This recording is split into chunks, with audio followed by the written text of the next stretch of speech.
주기도문 말씀을 읽고 있는데 설교를 준비하는 제가 이제 가만히 생각을 해보니까 참 지금 그 예배 드리고 설교에 집중하기도 참 어려운 참 시절이에요. 밖은 덥고 또 혹은 요즘 같은 게 굉장히 눅눅하고 습하고 굉장히 힘들죠. 그리고 이제 또 그게 막 날씨에 시달리다 보니까 막 밤에 깊이 잠이 못 들 수도 있고 뭐 여러 가지로 이제 주일날 이 시간이 얼마나 평안하고 얼마나 잠이 솔솔 오는 시간일지, 그죠? 그래서 집중해서 이렇게 설교 듣는다는 게 참 어려우실 수 있겠다라는 생각을 하는데요.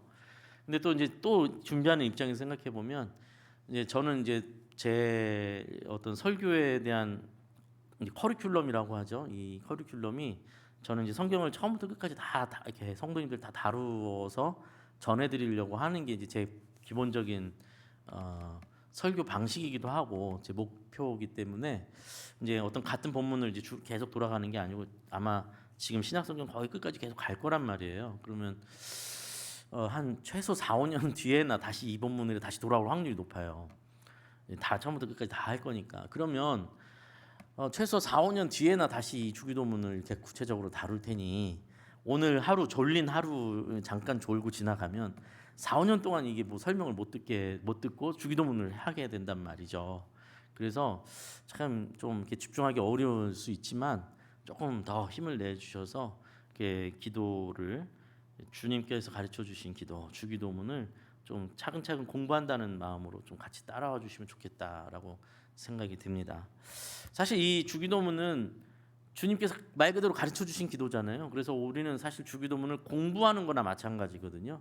주님께서 이렇게 기도하라라고 하시면서 보여주셨기 때문에 우리가 이 주기도문을 이제 한 구절 한 구절씩 제가 같이 나누고 있는데 읽을 때 이제 예전처럼 암송하거나 뭐 이렇게 읽거나 할 때 그냥 쑥 지나가는 게 아니라 그 한 문장마다 어떤 의미를 하는 예수님께서 담으셔서 말씀하셨는지를 이렇게 계속 음미하고 마음속에 되새길 때 우리의 기도의 방향과 목적과 기도가 어떠한 것을 어떤 태도 어떠한 목적이 있는 것인지를 이제 다시 깊이 새길 수 있다.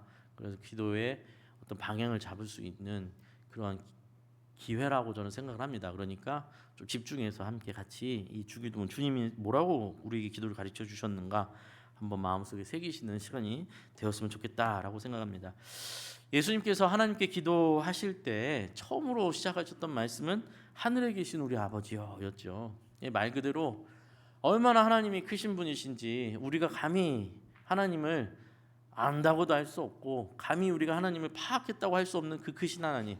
우린 땅에 불과하고 땅이라면 하나님은 저 하늘을 저 끝이 어딘지 알 수 없는 저 하늘이신 하나님을 이라는 것을 인식하고 기도해야 된다는 겁니다. 그냥 만만하게 하나님한테 그냥 들으면 좋고 안 들어도 그만 이런 식으로 기도하는 게 아니라는 거죠. 그렇게 우리가 직장 상사한테 말을 하나 가서 뭐 얘기를 하나 할 때도 얼마나 마음속으로 정리를 해서 얘기합니까? 막 우왕좌왕 얘기하면 뭐야 무슨 뭐 하는 거야 이렇게 혼날 수밖에 없는 거잖아요. 그런데 하나님 앞에 기도할 때 그냥 대충 그냥 아무렇게나 할 수는 없는 일이죠. 그런 마음가짐으로. 그런데 그러면 너무 두렵기만 하고 떨려서 말 한마디도 할 수 없는 하나님이냐? 또 예수님께서 그렇게 하지 않으시고 그 한 문장 안에 그 하나님이 누구신지에 대해서 이야기할 때 하늘에 계신 우리가 감히 맞닿을 수 없는 하나님이시지만 동시에 우리 아버지시다라고 하나님이 누구신지를 드러내 주셨죠.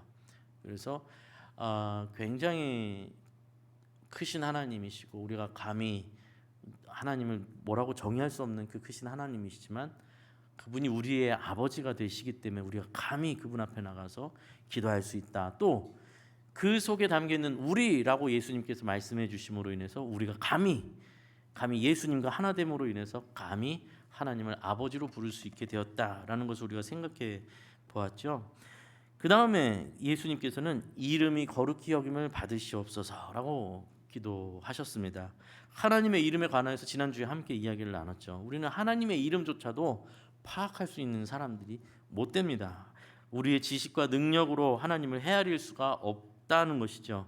그러나 하나님께서 우리에게 하나님 스스로 소개하신 어떤 하나님의 속성, 또 하나님께서 이 역사 속에서 인류의 역사 속에서 하나님께서 일하신 것들, 성경을 통해서 하나님께서 어떻게 일하셨는지, 무엇을 보여주셨는지. 사실 우리도 인간도 마찬가지 아닙니까? 사람도 솔직히 말로는 사람을 믿을 수가 없어요. 그렇죠? 말은 청산유수인데 행동이 안 따라오는 경우도 많잖아요. 그럼 우리는 보통 뭐라고 말합니까? 말을 믿으면 안 되고 행동을 믿어야 된다라고 말하잖아요. 그래, 하나님께서 정말로 역사 속에서 어떻게 일하셨는가? 하나님께서 선포하신 하나님의 그 속성을 그대로 역사 속에서 행하셨는가? 이제 그것을 우리는 보고 하나님을 배우게 되는 거죠. 하나님의 속성, 성품 등을 통해서 하나님을 이해하고 그 하나님을 섬기는 겁니다. 그 하나님의 속성을 총체적으로 표현한 말이 거룩이라고 했죠. 거룩이라는 것은 어떤 우리가 경험하고 있는 어떤 속성 중에 높고 낮음의 범주가 아니라 아예 다른 범주, 아예 그것과는 다른 차원의 어떤 속성을 말하는 걸 거룩이라고 했습니다. 감히 인간이 스스로 거룩하다 말할 수 없다고도 했죠. 왜냐하면 거룩은 흉내낼 수 있는 게 아니기 때문에 그렇습니다. 하나님만의 속성이기 때문에 아무리 엄청난 복장을 입고 엄청난 무슨 제사장 옷 같은 거 입고 막 분위기를 잔뜩 몰아넣어도 힘을 줘도 그건 거룩한 흉내지 거룩이 될 수 없다. 거룩은 오직 하나님과 연결되어야만 한다. 그런데 하나님께서 우리와 어떻게 연결되었느냐? 아버지와 자녀로 연결되었잖아요. 그래서 하나님께서 우리에게 요청을 하시는 거죠. 내가 거룩하니 너희도 거룩하라라는 것이죠. 그래서 우리가 거룩하다라는 하나님께서 우리에게 명령하신 거룩하다 하라라는 명령 속에서 우리의 존재 이유와 목적도 거기서 찾게 되는 것이죠. 그래서 아버지의 이름이 하나님의 이름이 거룩히 여김을 받으시오며에는 하나님 이름이 알아서 거룩해지십시오의 문제가 아니라고 말씀드렸죠. 그 하나님께서 알아서 셀프로 거룩해지시면 됩니다. 이렇게 하라고 이렇게 기도를 가르쳐 주신 게 아니라 하나님의 이름이 거룩히 여김을 받는 것의 가장 큰 책임이 우리에게로 넘어온다라는 거죠. 우리를 통하여 하나님의 이름이 거룩해지기를 원합니다. 그러면 뒤집어서 말하면 뭡니까? 우리가 거룩한 사람이 되게 해주십시오라는 기도죠. 네, 여기까지가 이제 저희가 지난주에 함께 봤던 내용입니다.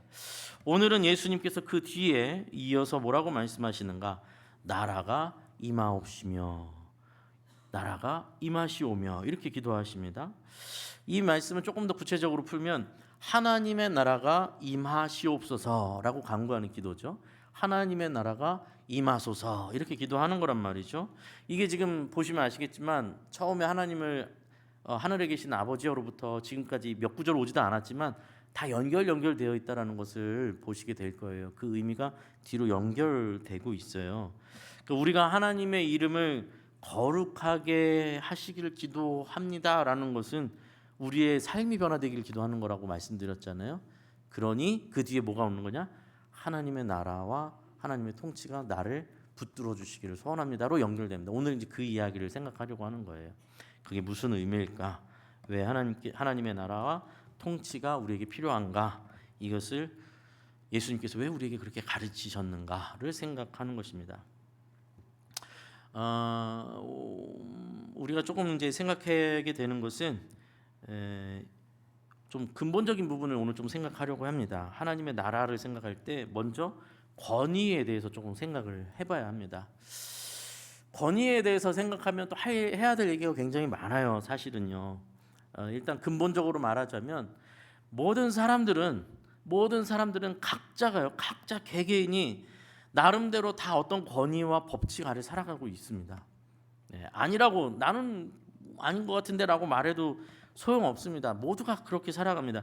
자신의 인생의 인생 방향과 목적을 설정하게 만드는 자기가 안에서 우리는 여러 가지로 설명할 수 있죠. 그게 인생 철학이라고도 말하고 자기 가치관이라고도 말하고 그게 자기 인생관, 세계관이라고도 말할 수 있는데 어쨌든 모든 사람이 삶을 영위해 나갈 때 어떤 기준과 어떤 목적과 어떤 방법을 설정되어 있어요. 자기 나름대로. 가장 대표적으로 말하자면 이 시대의 대표적인 어떤 그런 어떤 권위, 최종 권위가 뭐냐 했을 때 제가 봤을 때 제일 많은 사람들은 대다수의 사람들이 돈을 최고의 권위로 세우는 것 같습니다. 돈이 최고의 권위인 거죠. 자기 삶의 최종적 권위. 무엇인가를 결정하고 무엇인가 가치를 매기고 무엇인가를 판단할 때 돈이라는 권위 앞에서 모든 것을 판단한다. 저거 가치 있는 건가? 저거 돈이 되는 건가? 예, 그거 하면 돈이 나오냐, 더 밥이 나오냐, 떡이 나오냐, 돈이 나오냐, 이제 늘 그걸 가지고 계산하는 거죠. 저 사람이 나한테 유익이 되는가 안 되는가, 경제적인 도움이 되는가 안 되는가, 이 모든 것이 이제 돈이라는 권위 아래에 있는 것이죠. 돈을 위해서라면 자신의 인간성도 그냥 접어두는 경우를 많이 보게 되죠. 인간관계도 돈으로 정리를 하고요. 윤리와 도덕도 다 부차적인 게 됩니다. 돈만 나에게 온다면, 돈이 곧 힘이고 행복의 절대 조건이라고 생각하는 사람은요, 돈의 권위 아래 돈의 나라를 살고 있는 거죠, 사실은요. 네, 사실 뭐 예를 수없이 들 수 있을 만큼 많은 이야기들이 있죠. 제가 예전에 사역했던 교회에서 청년이 이제 법을 공부하고 법대를 나오고 이제 그런 데서 일을 했어요. 뭐 법률 관련 사무소 이런 데서 일을 했단 말이에요. 그래서 이 청년이 그 일을 한참 하고 나서 저한테 얘기를 해주는 게, 목사님 진짜 제가 이 일을 하면서 법원도 많이 가서 재판하는 것도 많이 보고, 또 사람들 이제 와서 그 서류 처리해주고 하니까 이제 이런 소송 재판 이런 거 많이 경험할 거 아니에요. 근데 이제 그 청년이 하는 얘기가, 정말로 눈 뜨고 볼 수 없는 일들이 정말 많이 일어난대요, 이 재판 과정에서. 그래서 뭐가 그렇게 대단하니까, 자기가 이렇게 쭉 1년 2년 계속 지나오면서 보니까 제일 자기가 봤을 때 제일 당황스럽고 제일 야 정말 사람이 이런구나라고 생각되는 건 재산 분할 문제래요.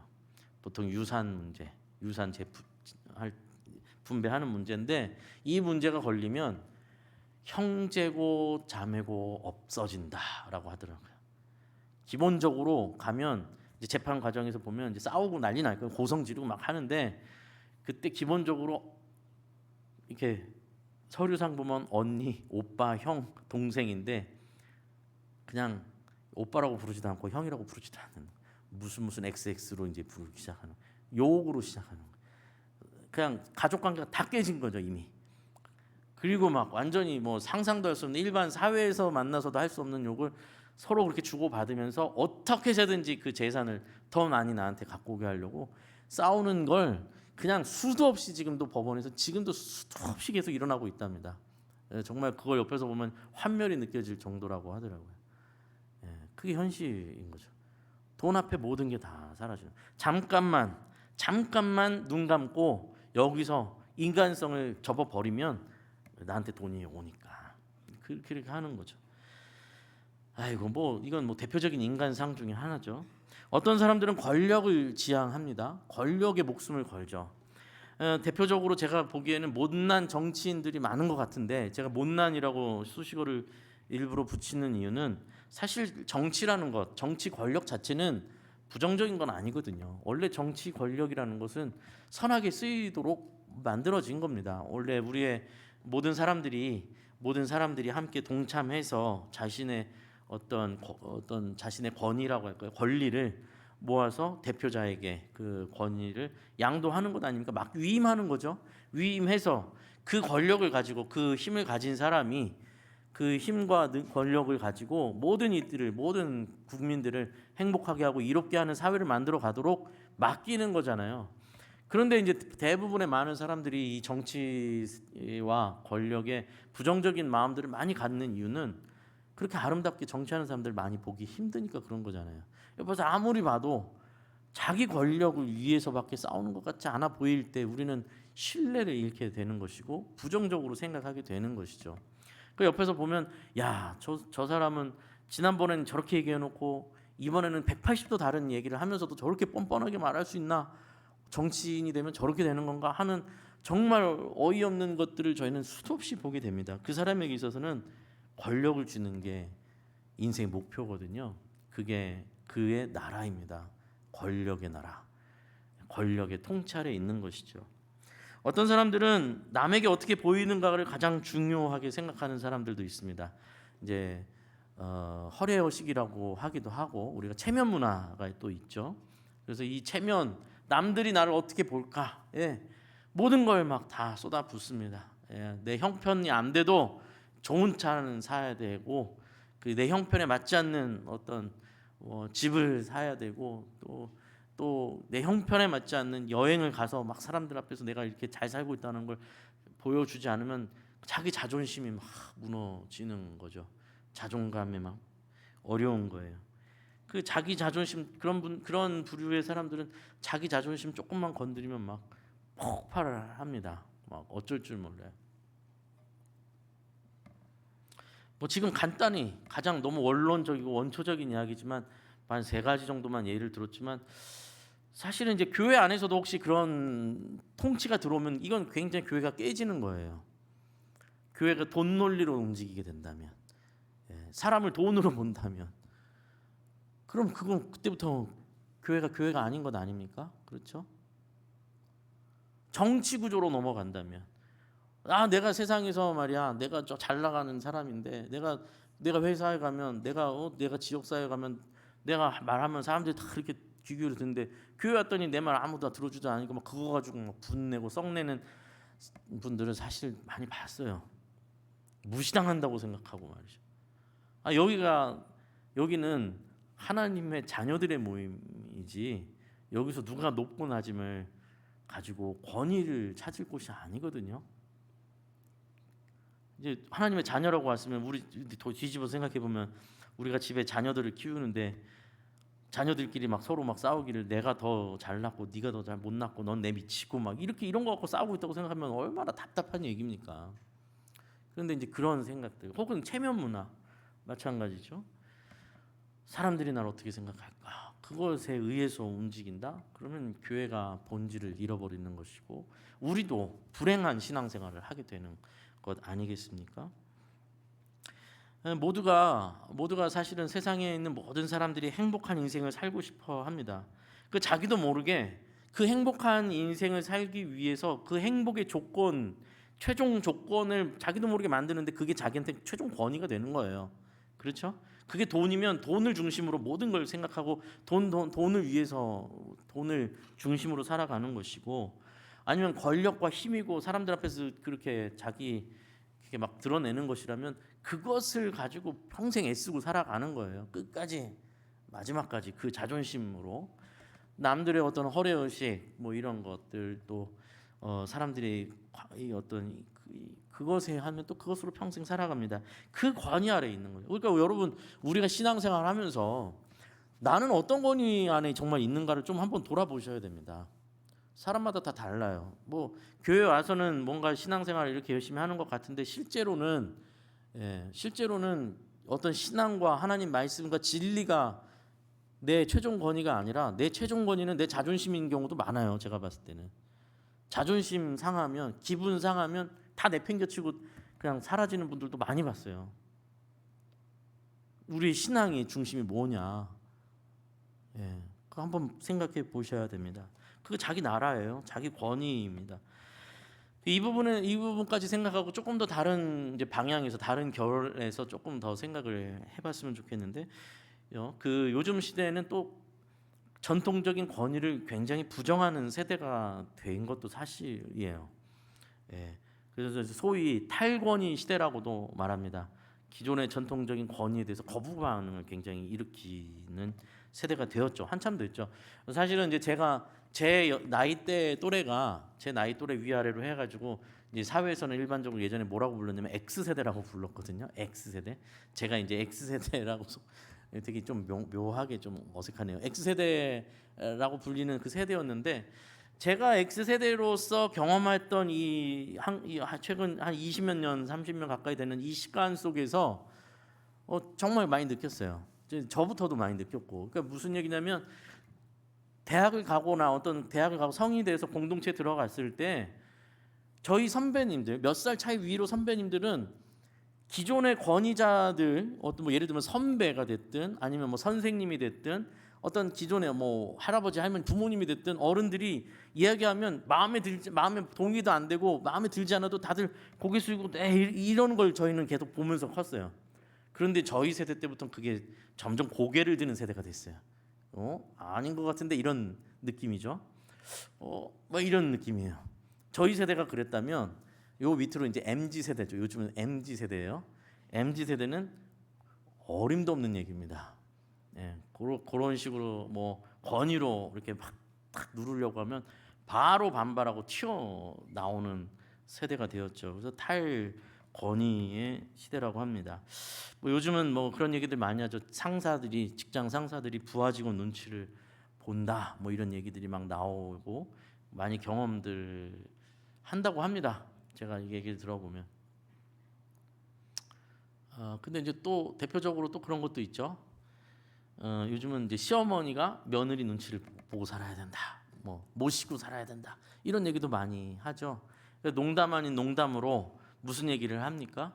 요즘 아파트 이름을 지을 때 영어로 된 10자 이상의 이름을 무조건 짓는다. 왜냐? 시부모님들이 못 찾아오게 하려고. 예, 농담 같지만 굉장히 뼈 있는 거죠.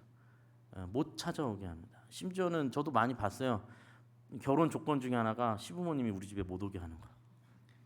예, 그런 집 많아요. 예, 그런 얘기도 많이 듣습니다. 그게 지금 제가 다음 세대를 비난하려고 하는 얘기가 아니에요, 여러분.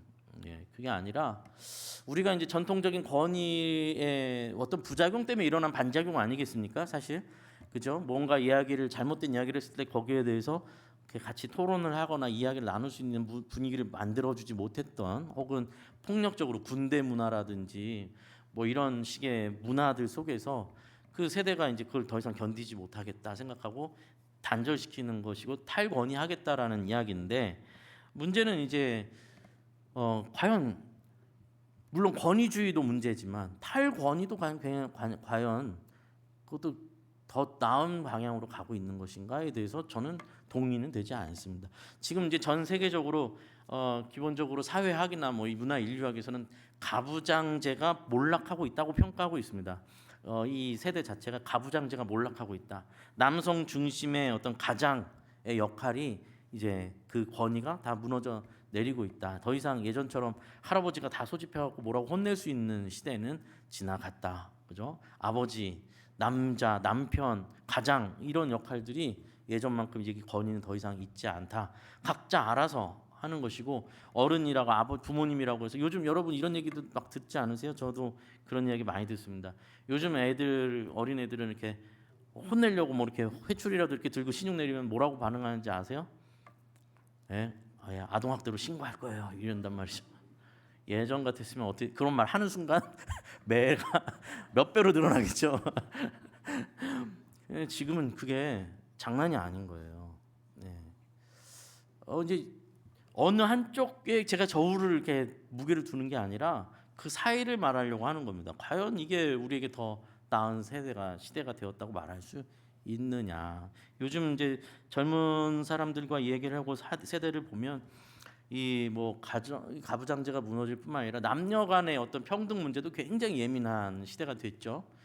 막 그래서 굉장히 이제 뭐 저도 청년부 사역 계속 했으니까 이런 문제 가지고 계속 갈등하는 걸 이 시대 속에서 계속 봅니다. 이 남녀 평등의 문제로 이 굉장히 예민해요. 뭐 조금 여러분 혹시라도 젊은 사람들한테 남자가 왜 이래 이런 말 하면 큰일 납니다. 여자가 말이야 이렇게 얘기하시면 큰일 나요. 요즘에는 이제 그런 식으로 대화가 아예 안 됩니다. 그냥 이제 그 당사자인 젊은 사람들의 이 남녀 평등에 관해서 막 이제 왔다 갔다 싸우는 걸 가만히 보면 예전부터 오래된 이야기인데 뭐 가장 아주 쾌쾌묵은 문제 뭐 이런 거죠. 남녀 평등 할 거면 남자들이 하는 얘기예요. 너희도 군대 가라. 뭐 이제 이런 식으로 나오죠. 왜 여성들은 군대 안 가냐?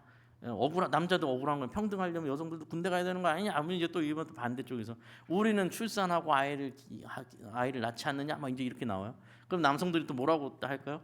우리나라 출산율 봐라. 세계 최고 꼴찌다. 그러면 니네 말대로라면 출산한 사람들은 군대 면제하고 나머지 출산하는 여자들 다 군대 의무로 가라. 이제 이렇게 싸움이 막 나는 거예요. 네, 이렇게 막 서로 싸워요.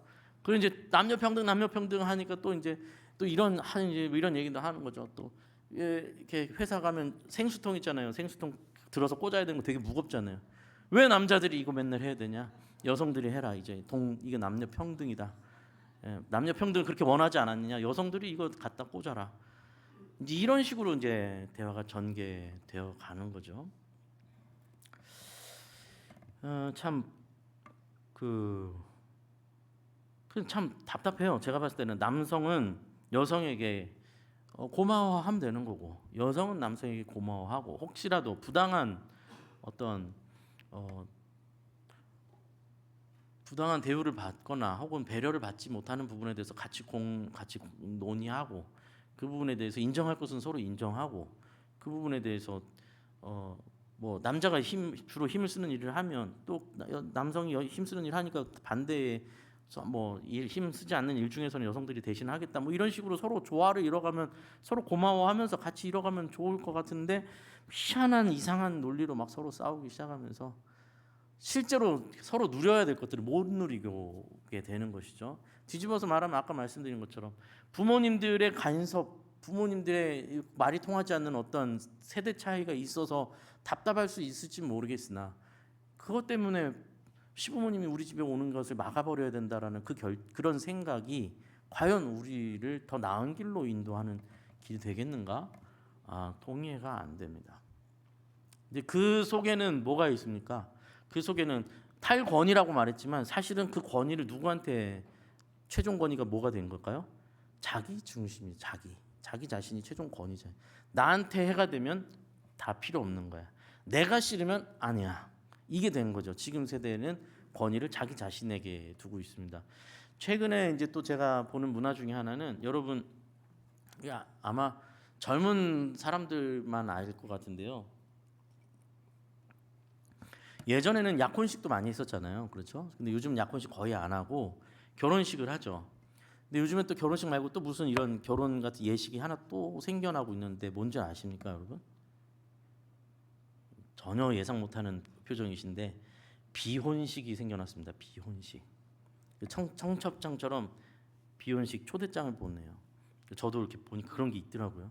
그래서 비혼식이 뭐냐면 우리 결혼식처럼 사람들이 이렇게 다 초청해서 모아놓고 나는 비혼을 선포합니다. 우리가 성혼 선포하듯이 나는 비혼을 선포합니다. 그렇게 하는 거예요. 비혼식이에요. 그 파티처럼 이렇게 막 해요. 보니까 그걸 막 사람들이 축하해주고 또 격려해주고, 예, 너 결혼 안 하겠다라는 거 지지해주고. 근데 이제 제가 이제 반응 중에 재밌는 거는 그 기성이 이미 결혼한 사람들의 반응도 재밌어요. 이게 좀 웃으면서 안 되는 얘기인데, 야 나도 이때 태어났으면 비혼식 할 텐데, 막 이런 반응이 많아요 생각보다. 참 이게 이제 용기 있는 어떤 선택이다 그러면서 지지해주고 박수 쳐주고 뭐 이렇게 합니다. 뭐 지금 이 시대 정신에서는 각자 개개인의 이 선택과 뭐 가치를 존중해주는 그 권위 아래에서는 인정받을 수 있는 얘기일 거고, 그걸 가지고 우리가 그런 사람들한테, 믿지 않는 사람들한테 그거 성경적으로 잘못된 거야 해봐야 욕밖에 못 들어요. 그러니까 그런 얘기는 할 필요 없는데, 성경이 그걸 지지하느냐고 묻는다면 절대 지지하지 않습니다. 뭐 단순히 결혼을 꼭 해야 된다는 얘기는 아닙니다. 뭐 결혼을 하지 않으면 율법에서 어긋나고 이런 얘기가 아니라 그 정신이, 그 흐름을 성경은 축하해주고 격려하지 못한다라는 거예요. 왜냐하면 기본적으로 지금 이 비혼이라는 것을, 비혼 혹은 아이를 낳지 않겠다, 뭐 딩크족, 뭐 여러 가지 뭐 많은 사람들이 이런 흐름이 있잖아요. 우리는 지금 이런 시대에서 뭐 헬조선이다 하면서 이런 시대에 아이를 태어나봐요 노예로밖에 못 만든다, 뭐 이런 식의 이야기들, 많은 이유들이 있고 다 어떻게 보면 타당한 이유이기도 하고, 그들 입장에서 그 상황에서 보면 일편 맞는 얘기일 수 있어요. 왜가 우리가 고생해서 애를 더 고생시키냐, 우리는 하지 않겠다라는 어떤 그런 식의 여러 가지 논리들을 다 내세워서 이야기하는데, 근데 이제 그런 선택을 존중해 준다고 할 때 문제는 뭐냐면 그 선택의 존중과 인류 전체 혹은 좁게 보면 우리나라라는 공동체, 그 선택이 유익이 되느냐에 대해서 생각을 해봐야죠. 지금 대부분의 모든 전문가들이 인구 절벽을 이야기하고 있고, 이제 인구 절벽으로 떨어지고 이 출산율이 이렇게 떨어지고 다음 세대가 이어지지 않았을 때 그때 사람들이 짊어지게 될 엄청난 짐들에 대해서 이야기하고 경고하고 있잖아요. 그러니까 내 선택과 내 판단과 내 가치 존중을 앞에 내세우고 전체가 받는 고통에 대해서는 그건 내가 존중받아야 될 게 우선이니까 그건 차등 문제다라고 말하는 것에 대해서 성경적 가치관은 이걸 동의할 수가 없는 거예요. 무슨 말씀인지 이해되시죠? 모든 공동체와 나라와 인류를 향한 그런 공공의 마음, 그래서 같이 짊어지겠다라는 마음이 없는 상태에서의 내 가치, 내 기준, 내 어떤 선택을 같이 격려해주고 축하해주고 이것이 과연 더 나은 시대를 이끌어가고 더 나은 시대로 만들어 갈 것이냐, 그렇게 볼 수 없다라는 겁니다. 굉장히 아름답고 이상적인 이야기 같지만 이 권위, 우리가 가지고 있는 이 권위가 돈이 됐든 뭐 명예가 됐든 체면이 됐든 아니면 자기중심적인 이 권위가 됐든지 간에 이게 왔다 갔다 하면서 정신없이 하면서 세상이 결코 아름답게 갈 수가 없는 것을 저희가 실제로 보고 있습니다. 이 최종 권위를 자기 자신에게 두는 이 문화는 사실은 굉장히 인간 스스로에게 낙관적인 태도죠. 우리가 선택하는 것이 다 좋게 갈 것이다. 뭐 전혀 현실적이지 않다고 저는 봅니다. 오늘날 우리가 이렇게 평온하게 예배를 드리고 있고 우리가 점심은 사발면을 먹을지라도 그래도 밥 말아 먹을 수 있고 김치랑 먹을 수 있는 이 안정된 점심 시간을 우리가 누리고 있는 이 동안에도 지구 한편에서는 지금 수년째 전쟁이 끊어지지 않고 있지 않습니까? 수많은 젊은이들이 죽어가고 있습니다. 네, 수많은 민간인들이 죽어가고 있는데 보호받지 못합니다. 그게 오늘 여기서 우리 눈앞에 보이지만 않을 뿐이지 우리 지구 공동체 안에서 일어나고 있는 일인데, 여러분 기억하십니까? 우크라이나 전쟁이 왜 일어났는지, 이스라엘 전쟁이 왜 일어났는지 여기 설명하라면 설명할 분 몇 분이나 계실까요? 제대로 된 명분도 없는 전쟁이란 얘기예요. 그럼 금방 끝날 줄 알았어요, 처음에. 근데 그렇게 됩니까? 끝나려면 전체적으로 온 세계가 같이 매달려서 좀 이 문제를 해결해야 되는데 그런 움직임 별로 보이지 않습니다. 각자 자기 계산기를 두들기고 있는 것밖에 안 보입니다. 이 전쟁을 통해서 우리는 어떤 이익을 얻어야 되는가? 이 전쟁을 통해서 우리는 무슨 이익을 취할 수 있는가? 거기에 몰두하고 있는 것이죠. 정말로 죽어가는 젊은이들과 민간인들을 최우선으로 한다면 제 생각엔 진작 종식되었어야 될 전쟁이라고 생각됩니다. 그러나 아무도 나서지 않는 것 같고 나설 마음도 없어 보입니다. 그게 우리 현실입니다. 그것이 우리의 현실입니다. 여러분 꽤 오래 됐는데 이미 각 나라 총리, 대통령, 뭐 주석, 뭐 누가 됐든 각 나라의 수장이 지금 뽑히는 과정을 우리가 수년째 이렇게 보고 있는데 지금 흐름이 어떻게 가고 있습니까? 다 자국주의 중심입니다. 평화, 공공의 선을 위한 대통령 이런 얘기해가지고 뽑히는 사람 본 적이 없어요. 다 우리나라 우선도 최우선주의로 하지 않으면 이제 뽑아주지도 않아요, 대통령. 그게 인간의 모습이에요. 하나님의 나라는 그런 세상의 나라가 아니라는 것입니다. 하나님의 나라는 하나님의 권위 속에 세워지는 나라입니다.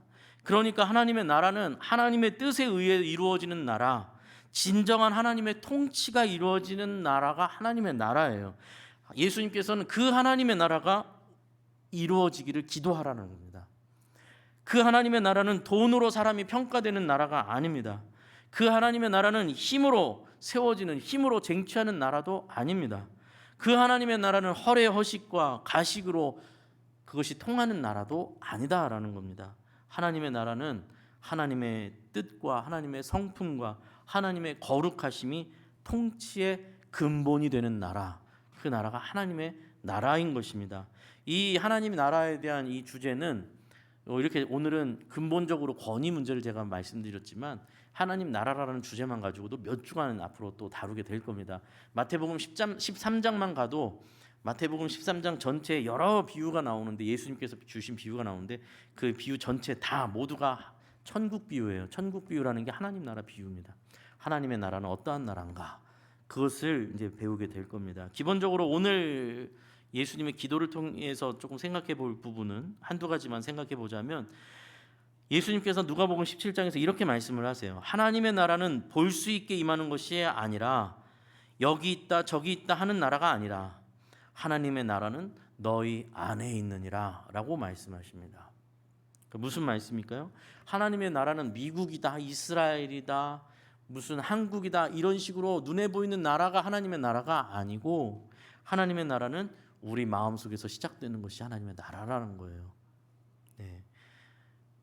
여러분 사실 예수님의 제자들도 그렇고 예수님께서 예루살렘 입성하실 때 막 종려나무 가지 흔들고 옷 깔고 막 소리를 지르던 수많은 무리들은 그들도 하나님의 나라를 바랬거든요. 하나님의 나라를 예수님 통해서 이루어질 거라고 믿었어요.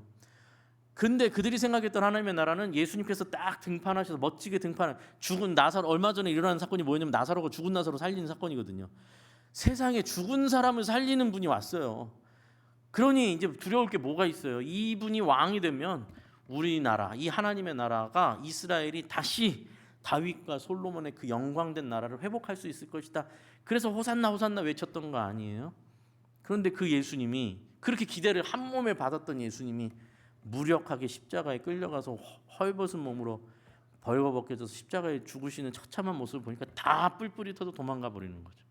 이거 아니잖아. 였다는 것이죠. 그런데 우리가 알고 있다시피 그 하나님의 나라는 그 십자가 위에서 선포되는 것 아닙니까? 그 하나님의 나라가 십자가를 통해서 완성되는 것 아닙니까?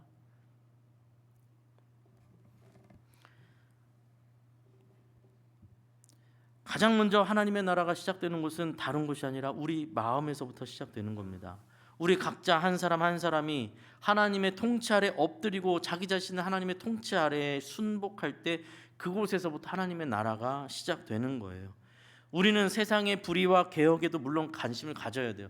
제가 이렇게 하나님의 나라는 우리 마음에서부터 시작됩니다 이렇게 설교를 하면 뭐 우리 여기 계신 성도님들은 대부분 이제 우리 교회에서 신앙생활을 하셨으니까 거부감이랄 게 없겠지만은, 근데 이제 이 성경을 해석하고 신학도 이렇게 색깔들이 좀 다양하거든요.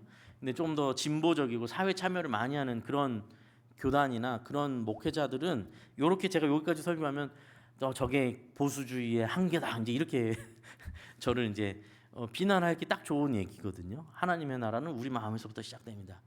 저러니까 장로교는 맨날 자기 신앙만 생각하고 사회에 아무런 영향을 미치지 않는다 이렇게 얘기하고 비난하기 좋은 얘기예요. 그런데 제가 분명히 말씀드리는 것은 우리 기독교인은 마땅히 사회의 불의와 사회의 정의에 동참해야 돼요. 불의를 막고 사회 정의를 일으켜 세우는 일에 같이 함께 해야 됩니다. 그걸 제가 부인하는 게 아니에요. 그런데 순서가 너무 중요하다는 겁니다. 순서가. 저도 이제 뭐 사역을 오래 하고 있으니까 많은 분들을 만나요.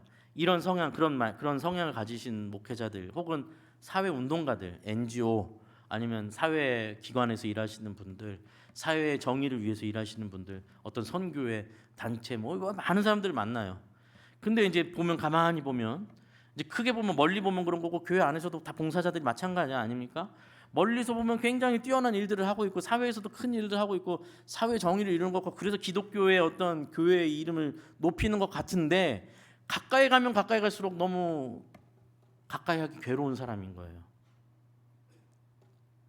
가까이 가면 가까이 갈수록, 이 사람을 알아가면 알아갈수록 점점 멀어지고 싶은 사람들이 있어요. 뭔가 대단한 일들을 하고 있고, 사람들에겐 추앙받고 있고, 사람들에게는 칭찬받고 있는데, 가까이 가면 갈수록 인간성의 악취를 느끼거나 인격적인 문제를 막 너무 많이 보게 된단 말이죠. 뭐예요 그게? 하나님의 나라가 제대로 시작된 게 아니라는 거죠. 뭐 여기서 뭐 숨겨야 뭐 하겠어요. 지금도 뉴스 보면 뭐 온갖 온갖 뉴스들이 기독교계 내에서도 막 일어나잖아요. 뭐 엄청난 막 일을 하고, 엄청난 뭐 교계에서 무슨 총회에서 무슨 뭐 일들 했는데, 갑자기 한 순간에 불륜 남자가 돼버리고, 갑자기 한 순간에 성추행한 사람이 되어 있고, 갑자기 한 순간에 보니까 다 착복하고 재산 돌렸던 그런 사람이 되어 있는 게 뭐예요? 그게 뭐지 생각되시죠? 그게 뭐냐면요, 오늘 답을 말씀드려요. 그 사람 안에서 하나님의 나라가 시작되지 않은 거예요. 흉내낸 겁니다. 사도행전 초반에 보면 아나니아와 삽비라라는 부부가 나오죠. 그들은 좋은 일을 했어요. 자기 재산을 팔아가지고 어려운 성도님들 공동체 안에 냈단 말이에요. 그거 자체만으로 얼마나 귀한 일이에요. 하나님 나라를 이뤄가는 한 부분을 감당한 것 같았잖아요. 그런데 하나님은 그들을 그 자리에서 심판해서 징계 내리시고 죽이시잖아요. 왜요? 허례허식으로 속였기 때문에 그렇죠. 하나님의 나라가 없는데 하나님의 나라인 것처럼 했어요. 그들이 자신의 재산을 내놓은 것은 공동체에서 인정받고 칭찬받고 싶어서 속여서 전부를 내놓지도 않았고 전부를 드렸습니다 하면서 사람들의 찬사를 받고 싶어 했습니다. 그렇게 하나님의 나라를 거짓으로 세우려고 하는 것을 하나님께서 막으시는 장면이 나오죠. 굉장히 무서운 말씀이에요. 여러분, 우리가 신앙생활하면서 얼마나 많은 유혹이 있습니까? 정말 그냥 그럴듯한 거 하면 되거든요. 교회 와서 열심히 봉사하면, 또 내가 밖에서 갖고 있는 직업 활용해서 열심히 하면 사람들이 아유 너무 잘한다는 칭찬, 인상 받을 수도 있거든요. 착각하지 마십시오. 그게 하나님의 나라는 아닙니다. 하나님의 나라는 그렇게 기능으로 작동하는 나라가 아닙니다.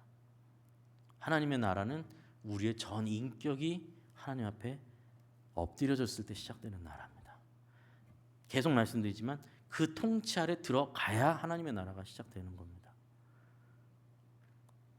교회 안에서는 누구보다도 인정받고 교회 안에서는 누구보다도 거룩한 사람처럼 사람들한테 추앙받는데, 삶의 현장에 돌아가면, 가장 1차적으로 가정에 돌아가면, 또 이웃 사이로 들어가면, 혹은 일터로 돌아갔을 때 그들에게 나쁜 사람이 되어버린다면, 그들에게 상처 주는 사람이 된다면, 여러분 실제가 어디인 겁니까? 진짜 실제가 어디예요? 교회의 그 사람의 모습이 실제예요? 그 삶의 현장 속에서의 삶의 모습이 실제예요? 당연히 삶의 현장 속에서의 모습이 실제죠. 누가 하나님 나라 속에 살아가는 사람입니까? 여러분, 정말로 내가 하나님의 통치 아래 살아가는 사람인지 물으셔야 됩니다. 교회를 30년을 다녔건 50년 다녔건 70년을 다녔어도 소용없는 얘기예요. 70년을 다니고 80년을 다녀도 통치의 흉내를 낼 수 있어도 진짜 통치 아래 들어간 것과는 다른 문제입니다. 하나님의 나라는 그렇다면 무엇인가? 하나님의 통치는 어떠한 것인가? 여러분, 이 질문이 앞으로 저와 여러분이 평생 남아있는 시간 동안 계속해서 고민해야 될 얘기고, 그것을 내 삶 속에서 실현시켜 나가도록 애써야 되는 주제예요. 계속해서 하나님의 나라는 어떤 것인가? 내가 이렇게 하는 게 맞는 건가? 내가 이렇게 하는 게 하나님의 나라의 법칙에 맞는 것인가? 아니면 이게 그냥 내 삶의 어떤 세상의 지혜를 그대로 갖다가 하고 있는 거 아닐까? 이 고민으로 계속해서 가셔야 됩니다. 그러면서 하나씩 하나씩 하나님을 배워가고 하나님이 어떤 분이신지를 배워가면서 수정해 나가야 됩니다. 상식적으로는 맞는 일인데, 여러분, 모든 것이 가하나 모든 것이 선하지 않다라는 성경 말씀을 기억하셔야 돼요. 모든 것은 가하지만 모든 것이 선한 것은 아니에요. 교회 안에서 옳은 말 한다고 막 하면서 누군가에게 상처를 주고 선을 이루지 못하면 그건 옳은 말이지만 선하지 않은 거예요. 착각하시면 안 돼요. 교회는 무슨 사회기관이 아닙니다. 여기는 은혜의 공동체입니다. 은혜의 공동체.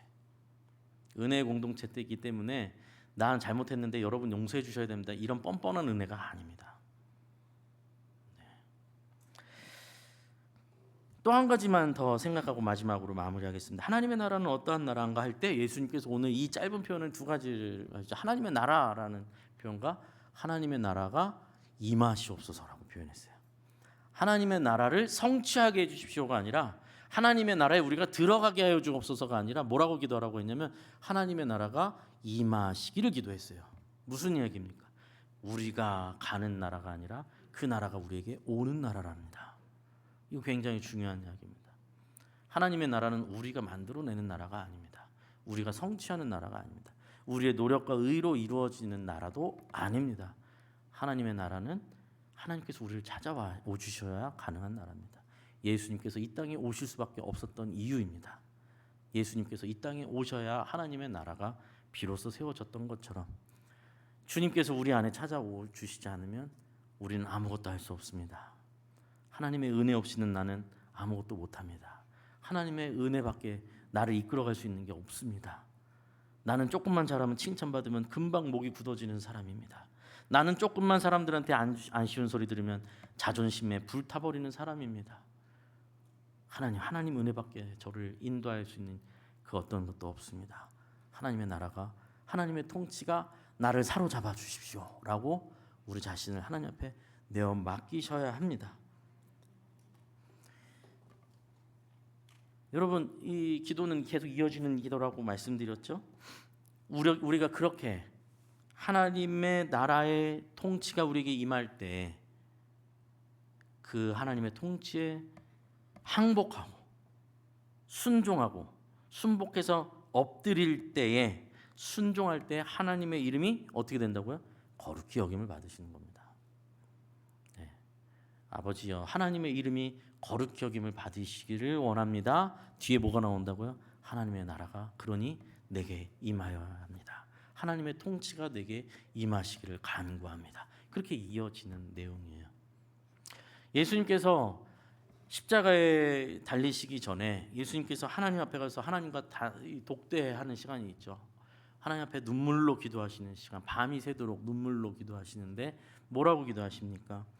하나님께서 말씀하시는 인간의 몸으로 오신 하나님, 예수님께서 하나님 아버지여, 하나님의 진노가 얼마나 크신지, 이 하나님의 진노의 자녀 얼마나 무서운 것인지 아시는 주님께서 아버지여, 할 수만 있다면 이 진노의 자녀 내게서 내가 이것을 비껴나가기를, 벗어나기를, 이것을 지나가기를 원합니다. 내 마음이 그 정도로 이게 고통스럽습니다. 그러나 예수님께서 가르쳐 주신 대로 어떻게 기도하십니까? 마지막에 그러나 나의 뜻대로 하지 마시옵고 아버지의 뜻대로 하시옵소서. 그렇게 하나님의 통치 앞에 엎드리고, 그러니까 이 말씀은, 이 기도는 오늘 이 표현을 빌어서 말씀드리자면 예수님께서 이렇게 기도하신 것 아닙니까?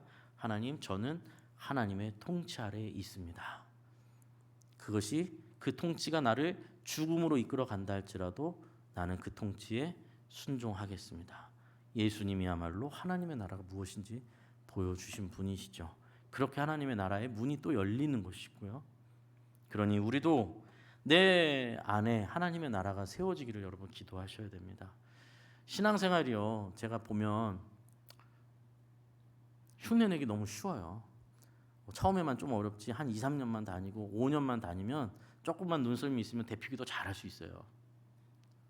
조금만 뭐 노래방 좀 다녀본 사람이라면 찬양 잘할 수 있고, 밖에서 좀 뭔가 해본 거 있으면 봉사도 잘할 수 있습니다. 그런 식으로 하나님의 나라 세워지지 않습니다. 하나님의 나라는 서툴러도 괜찮습니다. 부족해도 괜찮습니다.